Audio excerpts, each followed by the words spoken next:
प्रेम से बोलिए श्री भागवत भगवान की जय। कृष्ण कन्हैया लाल की जय। जय जय श्री राधे श्याम।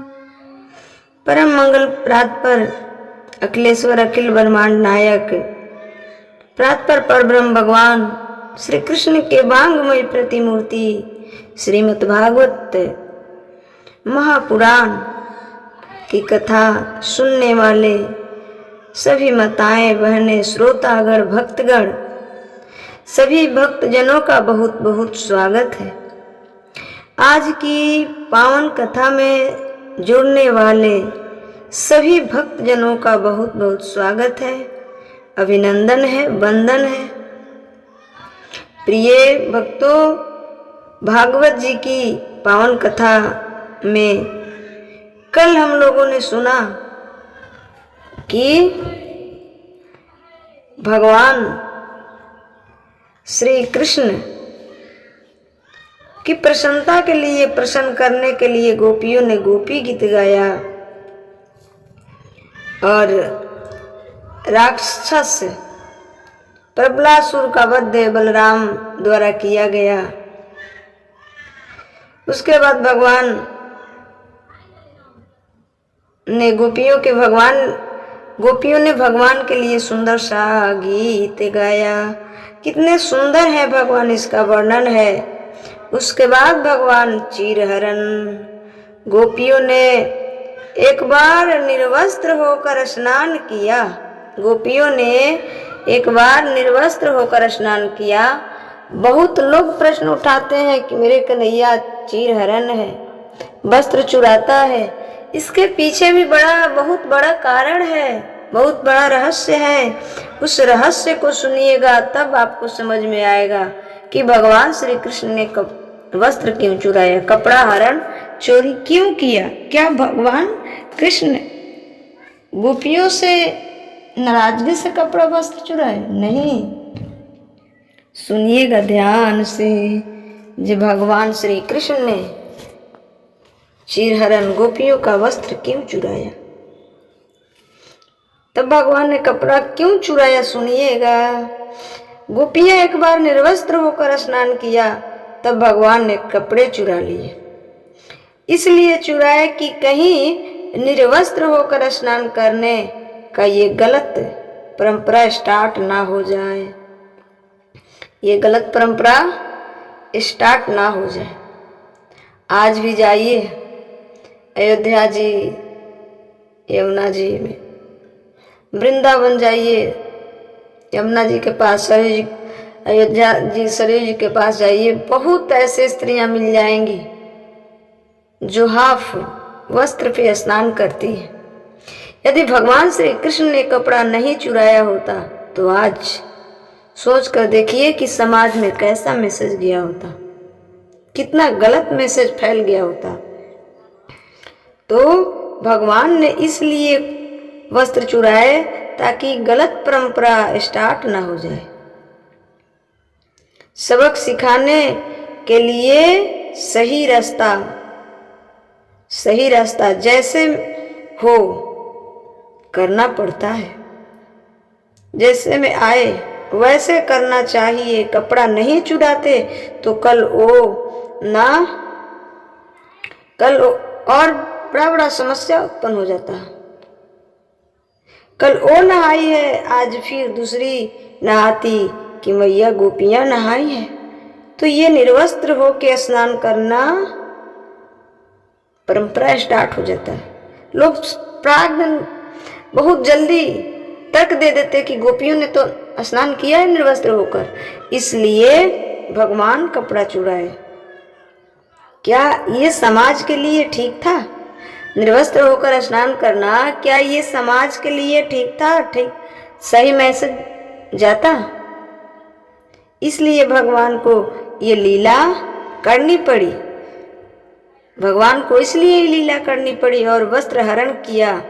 देखिए, चाहे आप बंद कमरे में नहा रहे हैं, बाथरूम में है, कहीं भी स्नान कर रहे हैं, तो निर्वस्त्र होकर स्नान कभी भी कहीं भी नहीं करना चाहिए।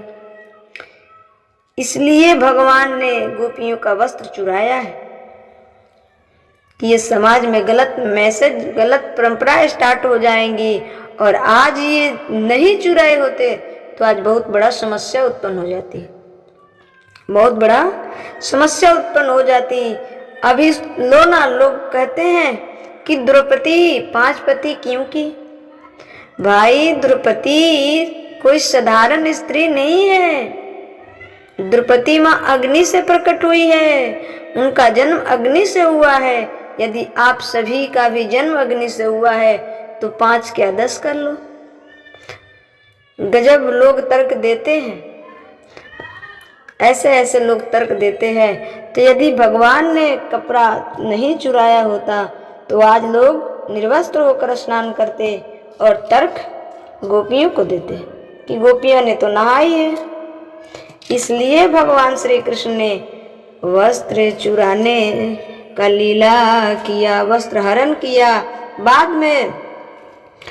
में लौटाए हैं। बाद में गोपियों के वस्त्र सब भगवान श्री कृष्ण ने लौटाए हैं। इसलिए लौटाए कि स्त्री है, ये निर्वस्त्र ऐसे बाहर कैसे निकल सकती है। तो कहीं भी स्नान कीजिए, आप बाथरूम में कीजिए, कहीं भी कीजिए, परंतु वस्त्र पहन कर ही स्नान कीजिएगा। देखिएगा बड़े बड़े महात्मा जन, संत जन जो पुरुष हैं वो भी यमुना जी में, सरयू जी में स्नान करते हैं तो वस्त्र पहनकर करते हैं। आज कुछ स्त्रियां हैं जो आधे वस्त्र पर स्नान करना शुरू कर देती है। इसलिए ये गलत मैसेज ना जाए, इसलिए भगवान श्री कृष्ण ने वस्त्र हरण किया और बाद में लौटाए हैं। इसके बाद भगवान ने उन गोपियों ने पति रूप में कृष्ण को पाया है, पति रूप में कृष्ण को पाया है। गोपियों ने, गोपियां भगवान श्री कृष्ण से बहुत बहुत बहुत प्रेम करती थी, बहुत बहुत। और उनके प्रेम में स्वार्थ नहीं था, निस्वार्थ प्रेम करती थी। कोई लालच, कोई लोभ नहीं था, कोई लालच, कोई लोभ नहीं था, निस्वार्थ प्रेम करती थी गोपियां भगवान श्री कृष्ण से। उसके बाद यज्ञ पत्नी पर भगवान ने कृपा की, गाय चराने गए और बड़े प्रेम से भगवान ने यज्ञ पत्नियों पर कृपा की। इसके बाद भगवान ने यज्ञ पत्नियों का प्रसाद पाया, भगवान ने यज्ञ पत्नियों का प्रसाद पाया। मैया 56 भोग बना रही है, मैया 56 भोग बना रही है। मैया से कन्हैया ने कहा, मैया किसके लिए बना रही है। भगवान ने कहा कि मुझे भी खिलाओ, भगवान ने कहा कि मुझे भी खिलाओ। मैया बोली इंद्र की पूजा है। भगवान ने कहा इंद्र की पूजा बंद करो। भगवान ने कहा कि इंद्र की पूजा बंद करो, गोवर्धन की पूजा स्टार्ट करो। जो गलत परंपराएं हैं वो बंद कर देनी चाहिए, जो गलत परंपराएं हैं वो बंद कर देनी चाहिए। इस परंपरा से, इस पूजा को बंद करा के भगवान यही तो मैसेज हम सबको दिए कि जो ये नहीं है कि हमारे बाप दादे गलत किए तो हम भी गलत करेंगे। भगवान श्री कृष्ण ने इंद्र की पूजा बंद करा दी। तो यदि जो हम सब क्या करते हैं ना कि दुर्गा जी के, काली जी बकरे देते हैं बलिदान में, ये सब गलत परंपरा है। इसे बंद कर दिया जाए, इसे बंद कर देनी चाहिए। ये हमारे पूर्वज किए हैं भाई, पूर्वज गलती किए तो हम भी गलती करेंगे। हमारे पूर्वज हाथी पे नहीं चढ़े, हम भी नहीं चढ़े। आपके पूर्वज मोबाइल तो नहीं चलाते थे, नहीं थे उस समय मोबाइल, तो फिर आप क्यों यूज कर रहे हैं। तो जो गलत परंपरा है उसे बंद कर देना चाहिए। जब अपने आप को कहते हो कि आज के ज़माना में ये ड्रेस चला है, ये फ़ोन चलाएंगे, तो भाई परंपरा को भी तो बदलिए। बकरे का बलिदान देना कहाँ से सही है? किसी भी जीव को बलिदान देना सही है? ये सही नहीं हो सकता। तो भगवान ये मैसेज देना चाहते हैं, जो गलत परंपरा है उसे बंद कर देना चाहिए और एक सही मान्यताएं के साथ काम करना चाहिए।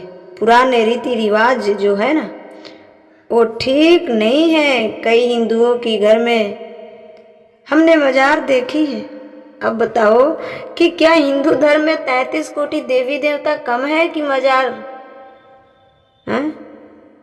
क्यों जी? तुम्हें अपने राम जी पर, अपने भगवान पर विश्वास नहीं है? तुम कहते हो कि हमारे बाप दादे से चली आई है, हमारे बाप दादे से चली आई है, हमारे बाप दादे अज्ञानी थे, तो उनकी अज्ञान को पोषण तुम भी करोगे। इसलिए भगवान ने जो बाप दादों से पूजा चली आई है इंद्र की, वो बंद करा दी। भगवान श्री कृष्ण ने इंद्र की पूजा बंद करा दी और गोवर्धन की पूजा स्टार्ट करा दी भगवान ने। तुम भी पुराने वो गलत परंपराओं को बहिष्कार करके बंद करो, बहिष्कार करके बंद करो और अपने भगवान को पहचानो। किसको पहचानो? अपने भगवान को पहचानो, अपने सनातन को पहचानो, अपने धर्म को पहचानो। गलत परंपराओं को बंद करो। सही लिखा है वो सही करो। भगवान ने भी पुरानी परंपरा को बंद कराया है, इंद्र की पूजा। ठीक है, चलो बंद करो वो गोवर्धन की पूजा। वो गोवर्धन की तलहटी पर गए, मानसी गंगा से स्नान किया, 56 भोग लगाए, तो गोवर्धन को जिस भक्त से जहां से खिलाया वहीं मुख प्रकट हो गया, वहीं से मुख प्रकट हो गया। हजारों मुख और भगवान सबके द्वारा खा रहे हैं, भगवान सबके द्वारा खा रहे हैं, सबके द्वारा। आज इस कलयुग में प्रत्यक्ष रूप से कोई है तो भगवान गिरिराज जी। आज इस कलयुग में प्रत्यक्ष रूप से कोई है तो भगवान गिरिराज जी प्रत्यक्ष रूप से बैठे हैं। समझे? सहस्त्र शिरखा पुरखा सहस्त्र सहस्त्रपाद। तो भगवान अनेकों विकार से भक्तों का दुख दर्द दूर कर रहे हैं। आज भी जो गोवर्धन भगवान की परिक्रमा, आज भी जो गोवर्धन भगवान की परिक्रमा करता है, निश्चित भगवत कृपा उनके प्राप्त, उन्हें निश्चित भगवत कृपा प्राप्त होती है और भगवान की भक्ति प्राप्त होती है, भगवान की भक्ति प्राप्त होती है। आइए हम सभी भगवान से, हम सभी भाव से गोवर्धन भगवान की पूजा करें। देखिए, भगवान को फूल, अक्षत, फल, नारियल ये सबसे जरूरत नहीं है। आप जहाँ हैं, जिस कार्य में हैं, जैसे हैं, बस वहीं से 10 मिनट 20 मिनट समय निकाल कर भाव बनाइए कि हम ब्रज में हैं, हम बिहारी जी के दर्शन कर रहे हैं, हम गोवर्धन भगवान की परिक्रमा कर रहे हैं, हम भोग लगा रहे हैं, हमारे हाथों से गोवर्धन भगवान भोग प्रसाद पा रहे हैं। तो भगवान तो भाव से मिलते हैं, भगवान भाव के भूखे हैं। उन्हें नारियल, फल, फूल, जल की आवश्यकता नहीं है, प्रेम की आवश्यकता है, भाव की आवश्यकता है। मोहन प्रेम बिनु नहीं मिलते, चाहे कर लो कोटि उपाय। तो भाव से गोवर्धन भगवान की पूजा करें। सब ब्रजवासियों ने पूजा की, भगवान को 56 भोग लगाया। आप भी भाव बनाइए कि ठाकुर जी को हम खिला रहे हैं, ठाकुर जी भोग लगा रहे हैं। भोग लगाया परिक्रमा लगाई, जहाँ है वहीं से प्रणाम करो, बोलिए गिरिराज धरण भगवान की जय। यहीं से, जहाँ है वहीं से गोवर्धन भगवान का ध्यान कर लीजिए। गोवर्धन भगवान का जहाँ है वहीं से ध्यान कर लीजिए। जब गोवर्धन भगवान का ध्यान करेंगे, जहाँ है वहीं, जो भक्त जहाँ से खिलाया वहीं से गोवर्धन भगवान ने खाया है। तो जहाँ है वहीं से ध्यान कर लीजिए और ये भाव बनाइए कि हम परिक्रमा लगा रहे हैं गिरिराज जी की। ये भाव बनाइए, इमेजिन कीजिए कि हम परिक्रमा लगा रहे हैं गिरिराज जी की। इसके बाद सारे ब्रजवासी घर गए। इंद्र को पता चला पूजा नहीं हुई, मूसलाधार पानी बरसाया। जब इंद्र को पता चला कि हमारी पूजा नहीं है हुई, गिरिराज भगवान की पूजा हुई, तो मूसलाधार पानी बरसाया। भगवान के शरणों में ब्रजवासी आए, भगवान के शरणों में ब्रजवासी आए। खेल खेल में भगवान गोवर्धन को उठा लिया। खेल खेल में ही भगवान गोवर्धन भगवान को उठा लिया।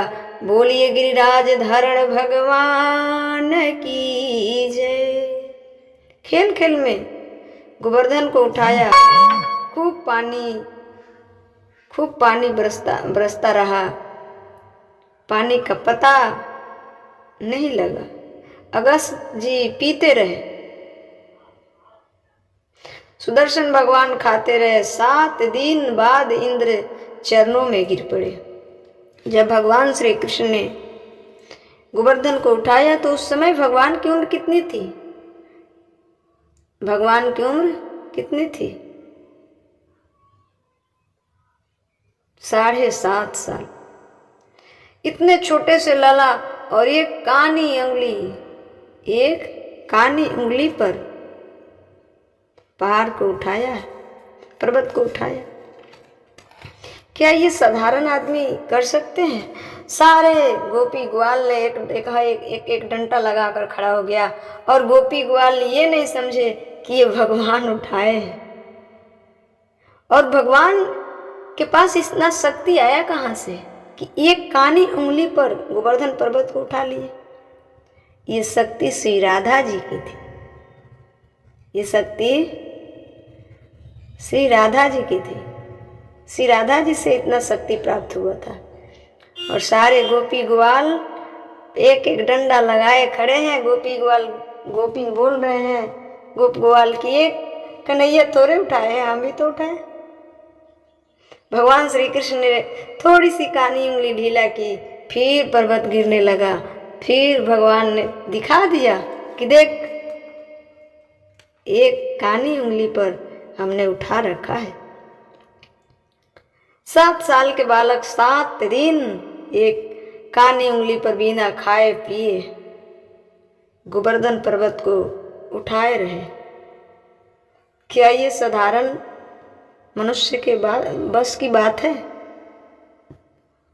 वो तो गोवर्धन है, कोई 2 किलो 1 किलो का ही पत्थर 7 दिन उठाकर तो रह जाए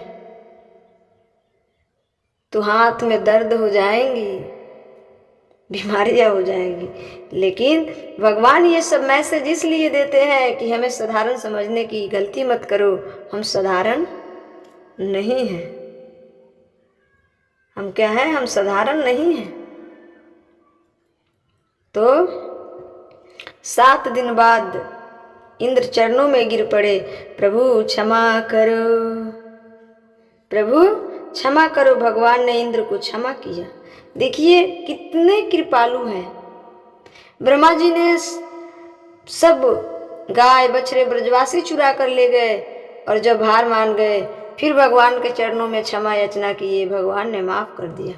इंद्र ने 7 दिन मूसलाधार बारिश पानी बरसाते रहे और कन्हैया 7 साल की कन्हैया 7 दिन गोवर्धन पर्वत को अपने कानी उंगली पर उठाकर धारण किए हुए रहे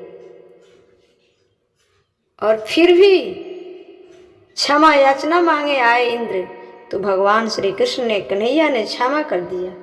प्रार्थना की, इंद्र ने प्रार्थना की, गौ माता को लेकर आए, इंद्र को क्षमा कर दिया। इंद्र अपने स्वर्ग गए। इंद्र कहाँ गए? अपने स्वर्ग चले गए। स्थापित किया 7 वर्ष के कन्हैया 7 कोस के गोवर्धन को 7 दिन 7 रात तक धारण रखा। ये काम कौन कर सकता है? कोई कहे कि कृष्ण भगवान तो नहीं है, कोई समान व्यक्ति थे। कोई ऐसा कहे तो समान व्यक्ति को पहाड़ उठाने का कोई बल नहीं है, ये तो भगवान ही कर सकते हैं, ये काम भगवान ही कर सकते हैं। इसलिए भगवान में सामान्य बुद्धि को कोई न रखे, भगवान में समान बुद्धि कोई ना रखे। इसलिए भगवान ने ये अद्भुत लीलाएं की। तो भगवान ने गोवर्धन की स्थापना की। मैया ने भगवान को हृदय से लगाया। मैया ने भगवान को हृदय से लगाया, बड़ा लाड किया, बड़ा प्यार किया, भोग लगाया। सब भगवान का भजन कीर्तन करने लगे, सब भगवान का जय जयकार करने लगे। बड़ा अद्भुत प्रसंग है, बड़ा अद्भुत प्रसंग है। तो भगवान फिर भी इतना सब कुछ प्रमाण होने के बाद भी हमारे युवा भाई बहन कहते हैं कि वो भगवान नहीं थे। भगवान है तो दिखते क्यों नहीं? मैं कितने बार अपनी कथा के माध्यम से कही कि भगवान के देखने के लिए आँख चाहिए। इस आँख से नहीं दिख सकते हैं भगवान। भगवान भगवान है, भगवान भगवान है। जिस पर रघुबर की छाया, उसे कोई कहीं रोक न पाया। भगवान के भक्तों के जीवन में कष्ट हमेशा आता है, आया है, आएगा भी, लेकिन वो टिकता नहीं है, वो टिकता नहीं है। एक बार सोच कर देखिए कि जो कन्हैया ब्रह्मा जी उनके साथ ऐसा किए, फिर भी क्षमा कर दिए, इंद्र भगवान को माफ कर दिए, तो हम सब अपनी गलती अपने असली रूप में जब उनके चरणों में समर्पण हो जाएंगे, तो क्या कन्हैया हमें माफ नहीं करेगा? क्या कन्हैया हमें माफ नहीं कर देगा? इसलिए भगवान से तर्क वितर्क करने की कोई ज़रूरत नहीं है। यदि आपके अंदर थोड़ा सा भी भाव है, उस भाव के साथ ही भगवान के चरणों में अपने आप को समर्पण कर दो। भगवान समर्पण करने की वस्तु है, भगवान प्रेम करने की वस्तु है। उनसे प्रेम किया जा सकता है। प्रेम करने से, भाव से भगवान प्रकट होते हैं,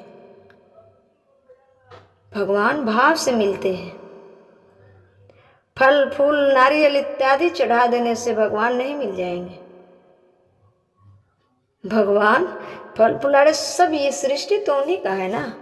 ये फल, ये नारियल, ये फूल किसने बनाया? सब तो वही बनाए हैं ना।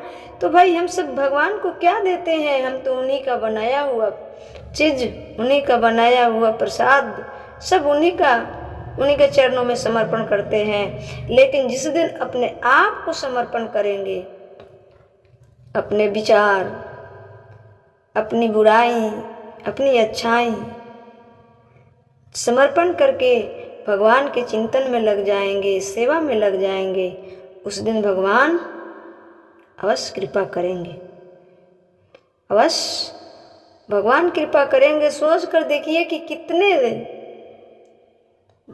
लोगों को भगवान ने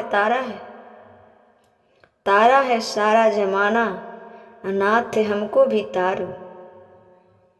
तो भगवान तारनहार है। भगवान के बिना, भगवान के शरणागति के बिना हमारी कोई गति नहीं है, फिर बिगड़ जाएगी, फिर पुनरपि जननम पुनरपि मरणम पुनरपि जननी जठरे सैनम, फिर बार बार आना जाना लगा रह जाए।